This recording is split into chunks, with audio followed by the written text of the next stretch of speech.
Tuhan Yesus, kami tahu Tuhan ada bersama-sama dengan kami di sini. Itulah sebabnya kami minta tolong Tuhan berbicara buat kami dari firman kebenaran. Roh Kudus bantu kami supaya kami mudah memahami firman Tuhan, sehingga biarlah dalam pemahaman akan kebenaran kami berani taat kepada Tuhan tiap-tiap hari. Sementara kami belajar firman Tuhan memberkati kami, buat Tuhan seluruh kemuliaan. Di dalam nama Yesus kami berdoa. Amin. Amin. Bapak Ibu, mari saya undang saudara untuk buka bersama dengan saya dalam Ibrani pasal 11. Saya akan baca kepada kita bersama-sama ayat 1 sampai dengan ayat 2. Kali ini saya akan berbagi kepada saudara tentang iman. Ibrani 11 ayat 1 sampai dengan ayat yang kedua. Alkitab bilang ini, iman adalah dasar dari segala sesuatu yang kita harapkan dan bukti dari segala sesuatu yang tidak kita lihat. Sebab oleh imanlah telah diberikan kesaksian kepada nenek moyang kita. Nah, mari kita lihat dulu ayat per ayat. Kata iman yang tertulis pada ayat yang pertama itu menggunakan kata Yunani pistis. Apakah pistis atau apakah iman? Pistis atau iman adalah keyakinan yang muncul dari dalam karena kita telah berhasil dipersuasi atau telah berhasil dipengaruhi oleh kebenaran firman Tuhan. Berarti dengarkan ini baik, iman tidak muncul, tidak terjadi karena pengaruh dari luar ke dalam. Iman itu muncul karena pengaruh dari dalam keluar. Adanya firman Tuhan yang diajarkan kepada kita begitu rupa sehingga firman itu mempengaruhi kita sampai kita ada pada posisi sangat meyakini apa kata Tuhan untuk kehidupannya kita. Nah, ternyata itu iman. Pengertian yang kedua tentang kata iman adalah keyakinan tentang jaminan kepastian yang bersumber dari firman Tuhan. Berarti dengan kata lain, ini yang Alkitab bilang, iman itu memposisikan saudara dan saya dalam keadaan begini, meyakini bahwa firman Tuhan adalah sebuah jaminan kepastian untuk kita. Sedangkan pengertian yang ketiga dari kata iman adalah atau pistis adalah kesetiaan untuk percaya. Jadi kalau orang setia untuk mempercayai Tuhan dari awal sampai akhir, maka orang tersebut adalah orang yang disebut sedang hidup di dalam iman. Amin. Makanya coba, saudara bisa lihat dengan saya dalam kitab Roma pasal 10 ayat 17. Roma pasal 10 ayat 17. Nah, Alkitab bilang ini, Bapak Ibu. Jadi, iman timbul dari pendengaran dan pendengaran oleh firman Kristus. Coba, saudara bisa lihat benang merahnya? Ternyata ini yang Alkitab bilang. Kenapa sampai iman disebut dengan istilah keyakinan yang muncul? Karena kita telah berhasil dipersuasi atau dipengaruhi oleh firman Tuhan. Sebab ternyata dalam kitab Roma pasal 10 ayat 17, ini yang Alkitab bilang. Iman itu cuma timbul karena orang mendengarkan firman Kristus. Berarti kalau saudara dan saya tidak terbiasa mendengarkan firman Kristus, yang terjadi adalah tidak akan pernah muncul iman di dalam kita. Tidak akan pernah muncul keyakinan di dalam kita yang berpegang teguh bahwa firman Tuhan adalah jaminan kepastian. Kalau saudara dan saya tidak membiasakan diri kita untuk mendengarkan firman Kristus, maka yang terjadi adalah saudara dan saya akan selalu mengalami kesukaran untuk menjadi setia mempercayai Tuhan dari awal sampai akhir. Nah, mari saya jelaskan dulu Bapak Ibu. Dalam Roma pasal 10 ayat 17, kata pendengaran di situ diambil dari kata Yunani akoe. Akoe itu artinya adalah begini, telinga yang datang mendekat untuk mendengar dan memahami. Ulang ya, kata pendengaran atau akoe itu artinya adalah begini, telinga yang datang mendekat untuk mendengarkan dan memahami. Berarti ini yang Alkitab bilang, mendengar firman Tuhan sambil lalu tidak akan membuat saudara dan saya memiliki iman yang timbul di dalam kita. Mendengarkan firman Tuhan dengan posisi begini, enggan melakukannya, tidak akan pernah membuat saudara dan saya mengalami apa yang disebut dengan iman timbul di dalam kita. Sebab ini yang Alkitab bilang, kalau orang mau mendengarkan firman Tuhan, itu artinya adalah begini, dengan telinga mereka datang mendekat kepada Tuhan, lalu mendengarkan pengajaran dari firman kebenaran, sampai saudara dan saya tiba kepada titik memahami firman tersebut. Sebab waktu saudara dan saya memahami firman Tuhan, maka pemahaman itulah yang akan meyakinkan kita, mempengaruhi kita, sampai saudara dan saya timbul kepada keadaan begini, sangat yakin dengan apa kata firman Tuhan. Karena tentu saja kita telah ada pada posisi memberi diri diajar, mendengarkan firman Tuhan dengan sungguh-sungguh. Kepentingan kita cuma satu, saya harus paham apa yang diajar oleh firman Tuhan untuk saya. Nah, pada titik ini, perilaku ini penting.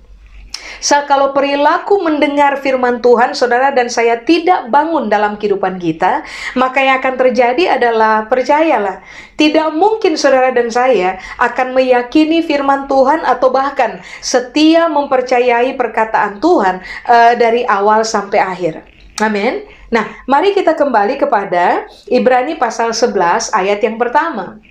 Alkitab mengkaitkan kata iman dengan dua kata penting. Iman adalah satu, dasar. Dua, iman adalah bukti. Jadi, iman itu dikaitkan dengan begini, dasar untuk berharap. Kalau tidak ada iman, saudara dan saya tidak punya dasar untuk berharap. Iman adalah bukti dari apa yang tidak bisa kita lihat sekarang ini.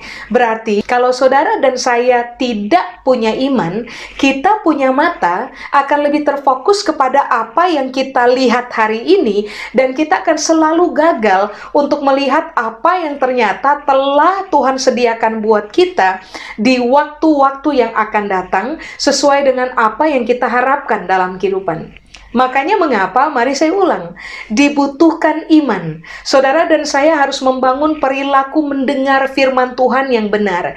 Kita datang dengar firman Tuhan untuk kepentingan memahami. Supaya kalau kita paham firman Tuhan, maka firman Tuhan itulah yang kita pahami akan mempengaruhi kita untuk meyakini jaminan kepastian dalam firman Tuhan. Nah, itu iman. Iman itulah yang membuat saudara dan saya punya dasar untuk berharap. Nah, mari sekarang kita lihat apakah arti dari kata dasar. Kata dasar di situ diambil dari kata Yunani hypostasis. Dasar sama dengan fondasi. Tapi yang kedua, dasar sama dengan keteguhan berpikir, teguh dalam isi pikir. Tiga, dasar itu artinya adalah keberanian. Berarti Alkitab bilang, kalau iman itu ada di dalam kita, maka sebenarnya saudara dan saya punya landasan untuk berharap. Ingat baik, harapan tanpa dasar tidak akan pernah terwujud. Harapan dengan menggunakan dasar akan selalu mempertemukan saudara dan saya dengan bukti yang kemudian Tuhan nyatakan untuk kehidupannya kita. Kita tidak melambai saja dari jauh, kita tidak melihatnya saja dari jauh, tapi pada satu waktu seperti waktu yang telah Tuhan tentukan, saudara dan saya akan memegang perwujudan dari harapan kita, karena kita punya harapan adalah harapan yang memiliki dasar, yaitu firman Tuhan. Nah, kata dasar, pengertian yang tadi saya bilang keteguhan berpikir. Berarti ini yang Alkitab bilang bahwa ketika orang memiliki iman, isi pemikiran mereka itu teguh. Tidak bisa diombang-ambingkan, Bapak Ibu. Ingat, kitab Yakobus bilang begini, orang yang mendua hati, orang yang bimbang, jangan berharap bahwa mereka akan mendapatkan apa yang mereka mau. Itulah sebabnya kenapa ini yang Alkitab bilang, dibutuhkan iman, keyakinan akan jaminan kepastian dari firman Tuhan. Dibutuhkan kesetiaan untuk percaya kepada firman Tuhan, supaya pada akhirnya saudara dan saya akan punya isi pikir yang terfokus untuk mempercayai Tuhan dan tidak bimbang, tidak goyah, kepercayaan kita kepada Tuhan itu teguh di dalam pemikiran kita. Itu saja tidak. Waktu saudara dan saya memiliki iman, yang akan terjadi adalah kita akan menjadi orang-orang yang sangat berani percaya kepada Tuhan. Amin. Kalau toh manusia bilang tidak bisa, tetapi kalau Tuhan bilang bisa, maka iman akan membuat saudara dan saya berani untuk mempercayai apa kata Tuhan yang waktu Tuhan bilang begini, bisa. Sementara orang lain bilang tidak bisa. Keberanian untuk percaya itu dimotori oleh iman. Makanya semua orang yang berani percaya kepada Tuhan dan bertahan dalam kesetiaan, mereka akan selalu mendapatkan apa yang mereka harapkan. Saya kasih contoh, Bapak Ibu. Tentunya saudara masih ingat peristiwa yang dialami oleh Abraham. Pada sebuah waktu Tuhan berjanji kepada Abraham bahwa dari keturunannya lah, yaitu Ishak, Abraham akan memperoleh keturunan sebanyak bintang di langit dan pasir di laut. Itu janji Tuhan untuk Abraham. Tapi pada sebuah waktu berikutnya, Tuhan datang pada Abraham dan Tuhan bilang kepada Abraham, "Bram, persembahkan anakmu Ishak untuk saya."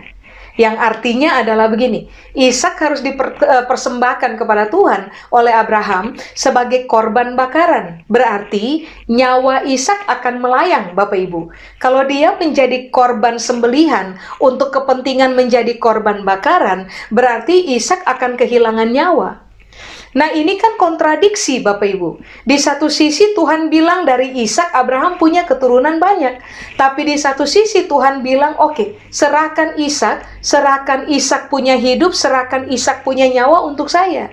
Logika berpikir memberitahukan kepada kita, nah, kalau Ishak mati, bagaimana mungkin Abraham bisa memperoleh keturunan sebanyak seperti yang Tuhan janjikan? Tetapi begini, Abraham telah memiliki fondasi atau keyakinan akaran kepada Tuhan. Dia mengenal Tuhan dari beragam perkataan Tuhan dalam kehidupannya. Itu yang membuat Abraham setia mempercayai Tuhan. Itu saja tidak. Ternyata iman yang Abraham punya telah membuat Abraham itu berani untuk mengerjakan apa yang Tuhan minta untuk dia kerjakan dan berani percaya. Makanya kalau saudara membaca Ibrani pasal 11, ayat-ayat yang di bawah, nanti saudara akan menemukan bahwa begini. Karena iman, Abraham mempersembahkan Ishak. Kenapa sampai dia berani sekali mempersembahkan Ishak? Ternyata ini yang Alkitab bilang. Karena dia percaya bahwa Tuhan itu berkuasa membangkitkan orang dari kematian. Coba Bapak Ibu lihat. Ini keberanian, keteguhan berpikir. Lalu apalagi fondasi yang membuat pada akhirnya orang itu berani berharap. Mengapa? Karena ternyata iman itu telah bermain dengan sangat kuat dalam kehidupan Abraham. Artinya kan ini yang Alkitab bilang. Kalau iman itu mendarat dalam kehidupan saudara dan saya. Kalau tuh kita berhadapan dengan situasi-situasi yang kontradiktif, saudara dan saya akan tetap memiliki dasar, akan tetap, saya ulang, memiliki fondasi, akan tetap memiliki keteguhan dalam pikiran, bahkan saudara dan saya akan memiliki keberanian untuk tetap percaya apa yang Tuhan bicarakan buat kita melalui firman-Nya. Nah, karena itulah kenapa Alkitab bilang, iman membuat pada akhirnya muncul dasar. Dasar inilah yang membuat saudara dan saya mudah untuk berharap kepada Tuhan. Kalau kita sudah punya dasar, maka kita mudah berharap kepada Tuhan. Dan siapa saja berharap kepada Tuhan karena memiliki dasar yang dimotori oleh iman, mari saya ulang Bapak Ibu, mereka akan selalu mendapatkan apa yang mereka harapkan. Amin. Nah, mari kita lihat. Yang kedua, iman adalah bukti dari segala sesuatu yang tidak kita lihat. Nah, saudara tentunya masih ingat peristiwa ini kan? Sekali waktu Yesus, saat Yesus bangkit, dia menampakkan diri kepada murid-muridnya. Nah, waktu untuk pertama kalinya dia menampakkan menampakkan diri waktu murid-murid sedang berkumpul, Alkitab bilang Thomas nggak ada. Lalu kemudian waktu Yesus nggak ada lagi, murid-murid ketemu Thomas dan bilang sama Thomas, Tuhan tuh bangkit loh. Dia menampakkan diri buat kami. Lalu ternyata Alkitab bilang Thomas nggak percaya sebelum mencucukkan tangannya Thomas ke bekas luka yang Yesus punya, lambung dan juga tangan. Nah, pada waktu berikutnya, Yesus menampakkan diri sekali lagi kepada murid-muridnya saat mereka berkumpul, dan puji Tuhannya hari itu Thomas ada. Nah, kemudian Yesus lihat Thomas, dan saudara tentu masih ingat, ini yang Yesus bilang, Tom, berbahagialah orang yang percaya walaupun mereka tidak melihat. Sebenarnya hari itu, Yesus lagi ngajar sama Thomas tentang iman. Iman itu bukti, Tom, yang membuat kita begini, iman adalah bukti tentang sesuatu yang belum kita lihat oleh pakai mata jasmani. Nah, mari saya jelaskan kepada saudara, iman itu landasan sehingga saudara dan saya punya bukti untuk bisa melihat apa yang nggak kelihatan oleh mata jasmaninya kita. Coba, mari saya jelaskan. Kata bukti di situ Ibrani pasal 11 ayat 1 menggunakan kata Yunani ini, elekchos. Elekchos itu artinya adalah begini, titik terang. Jadi Alkitab bilang, iman membuat saudara dan saya punya titik terang. Sehingga ketika orang lain gak bisa melihat perwujudan dari penggenapan janji Allah di depan, kita bisa melihat. Kenapa kita bisa melihat? Karena kita punya titik terang. Saya kasih contoh untuk Bapak dan Ibu. Kita punya bukti, kita punya elekchos, kita punya titik terang. Coba, saudara bisa lihat dengan saya, 1 Raja-Raja pasal 18 ayat 44, Bapak Ibu. 1 Raja-Raja pasal 18 ayat 44. Itu kisah tentang Elia yang berkata kepada Ahab di tengah musim kemarau bahwa hujan itu akan datang. Oke, coba mari kita lihat. 1 Raja-Raja pasal 18 ayat 44. Pada ketujuh kalinya, berkatalah bujang itu, wah, awan sebesar telapak tangan timbul dari laut. Lalu kata Elia, pergilah, katakanlah kepada Ahab, pasang keretamu dan turunlah. Jangan sampai engkau terhalang oleh hujan. Coba begini, logika berpikir. Bayangkan Bapak Ibu, imajinasikan. Hari itu karena musim kemarau, langit tentu saja terang, bersih, clear. Bilang saja tanpa awan. Gitu, sudah? Nah, kapan hujan turun? Pada waktu awan gelap berkumpul bersama-sama. Pada waktu mendung, kelam, gelap, hitam muncul. Baru hujan muncul. Nah, coba saudara perhatikan ayat ini. Bujangnya Elia bilang bahwa ada awan kecilnya sebesar telapak tangan. Itu muncul dari laut. Imajinasikan. Langit lagi terang, lalu muncul awan sebesar cuman telapak tangan, Bapak Ibu. Coba, langit dengan seluruh keluasannya, itu ternyata ada awan yang muncul di tengah-tengah langit terang yang luas, ada awan yang muncul, nggak besar Bapak Ibu, nggak sepanjang 10 km, nggak sepanjang 20 km, tidak. Alkitab bilang, cuman sebesar telapak tangan. Elekchos, bukti, titik, terang. Terang, tapi cuman titik. Langit terang dengan awan sebesar telapak tangan. Waktu awan itu muncul, ini yang Elia bilang kepada bujangnya. Oke, yang harus kamu buat adalah temui Ahab dan kasih tahu buat dia. Coba pasang kereta, segeralah turun supaya kamu jangan terhalang oleh hujan.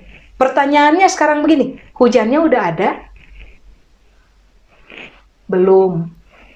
Langitnya udah mendung total? Belum. Lalu kenapa bisa putuskan bahwa sebentar lagi hujan? Karena ini yang Alkitab bilang, yang Elia lihat adalah titik terang. bukti. Awan, walaupun cuman sebesar telapak tangan, itu ternyata udah cukup untuk bisa melihat apa yang belum terlihat. Awan sebesar telapak tangan ternyata sudah cukup untuk bisa melihat bahwa hujan akan turun. Nah, itu yang Alkitab maksudkan, Bapak Ibu. Bahwa ternyata begini, kalau saudara dan saya telah terbiasa hidup dalam iman, artinya kalau saudara dan saya telah terbiasa sangat meyakini perkataan firman Tuhan, menjadikan perkataan firman Tuhan sebagai jaminan kepastian buat hidupnya kita, setia mempercayai apa kata firman Tuhan untuk hidupnya kita. Waktu saudara dan saya bertemu dengan terang, walaupun cuman satu titik, bukti, elektos, titik terang, langit luas, tapi cuman muncul awan sebesar telapak tangan, saudara dan saya akan mampu untuk begini, berkata kepada diri sendiri, oke, saya sudah punya bukti bahwa sebentar lagi hujan. Udah kelihatan? Belum. Tapi akan terjadi for sure. Kenapa? Sudah ada bukti. Makanya kenapa Alkitab bilang iman itu adalah bukti dari segala sesuatu yang secara mata jasmani hari ini kita belum lihat. Tapi as long as, selama saudara dan saya memiliki bukti, kita udah tahu kita bakal dapat. Amin, Bapak Ibu. Nah, pengertian yang berikutnya tentang kata bukti atau elektos adalah begini, Bapak Ibu. Sesuatu yang telah terbukti dan teruji. Nah, jelas kita tahu bahwa perkataan firman Tuhan adalah sesuatu yang terbukti dan teruji. Semua kita tahu, kisah itu bisa mulai dibaca dari kitab Kejadian pasal 1, Bapak Ibu. Alkitab bilang, bumi belum berbentuk, kosong, gelap gulita, lalu tiba-tiba ini yang Alkitab bilang, Tuhan tinggal ngomong, Tuhan berfirman, Tuhan bicara, jadilah terang. Itu ada kata-kata yang keluar dari perkataan Tuhan, yang hari ini kita bisa bilang ada firman Tuhan yang diucapkan oleh Tuhan. Waktu Tuhan bilang begini, jadilah terang, maka terang pun jadi. Firman Tuhan itu berkaitan dengan kepastian, dengan jaminan, dengan bukti yang sudah teruji. Makanya nggak perlu diuji lagi, udah teruji kok. Semua orang yang hidup dalam iman, Bapak Ibu, adalah orang-orang yang sangat meyakini apa kata firman Tuhan. Itu yang membuat mereka pada akhirnya punya landasan untuk berharap dan juga punya bukti untuk begini. Oke, setia percaya saja bahwa begini, apa yang hari ini saya belum bisa lihat dengan mata, telah saya lihat. Karena akan terjadi, karena firman Tuhan adalah titik terang yang saya pegang dalam hidup. Amin. Nah, sekarang mari kita lihat ayat 2, Ibrani pasal 11. Ibrani pasal 11, ayat yang kedua. Nah, Alkitab bilang ini, Bapak Ibu. Sebab oleh imanlah telah diberikan kesaksian kepada nenek moyang kita. Nah, ini dijelaskan kalau baca ayat ini dalam bahasa Indonesia, orang agak susah memahaminya.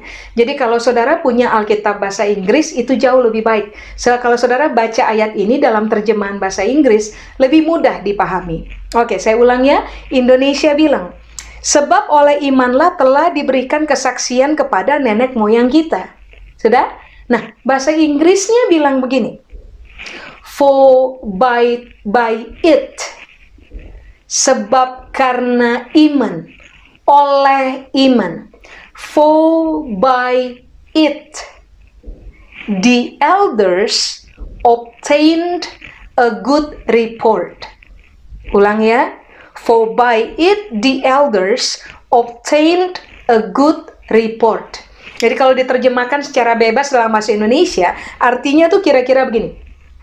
Karena oleh iman, para nenek moyang itu telah menghasilkan laporan yang baik. Jadi artinya begini, nenek moyang kita yang tertulis, nanti saudara baca tuh, kitab Ibrani 11 ayat 3 ke bawah, nenek moyang, Alkitab bilang gini, Mereka telah menghasilkan laporan yang baik.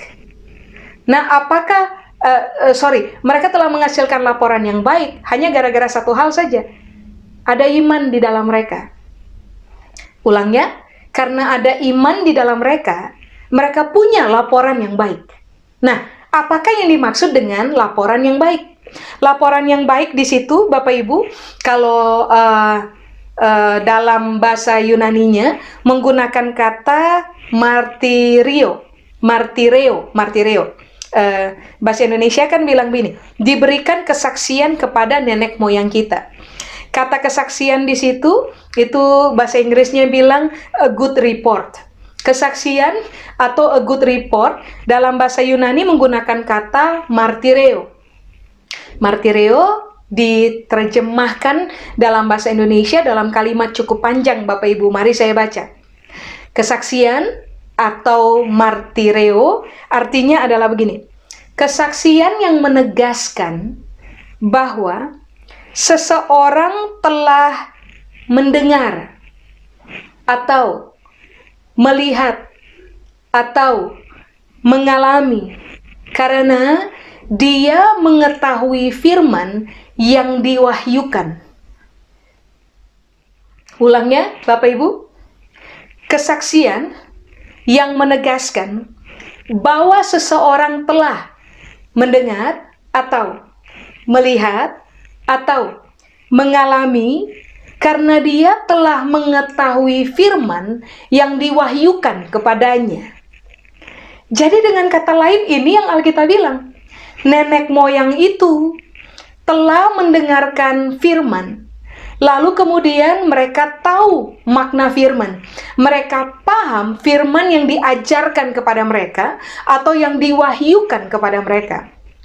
Waktu mereka tahu itu firman, dengar firman, tahu firman, dengar firman, paham firman, karena firman diwahyukan buat mereka, rupa-rupanya ini yang Alkitab bilang, kesaksian mereka menjelaskan kepada kita bahwa mereka bukan sekedar dengar, mereka lihat apa yang firman ajar, dan mereka mengalami apa yang firman ajar. Berarti ini yang Alkitab bilang, dibutuhkan firman supaya pada akhirnya iman muncul dalam kehidupan saudara dan saya, sehingga saudara dan saya akan memberikan good report. Kita akan juga memiliki kesaksian yang sama seperti nenek moyang punya kesaksian. Kita juga akan berkata bahwa Tuhan berbicara dari firman-Nya untuk kita.